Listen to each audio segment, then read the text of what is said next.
So, right now you're probably wondering, what is the responsive design? Well, in today's world, internet is one of the most important forms of media, and the internet's mostly consumed using desktop computers, right?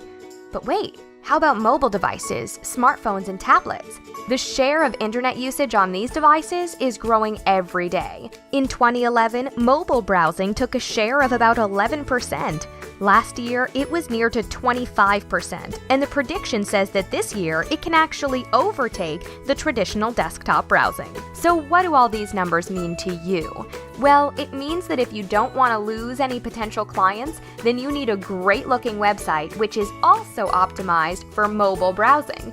Because the problem of many current websites is that the user experience on mobile devices is, well, how do I put it?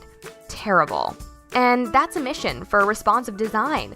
Responsive websites respond to the screen size of the device you're viewing it on. So instead of creating different websites for different devices, your responsive website rearranges the elements to fit any screen. So you'll get more happy visitors, which also leads to more happy customers.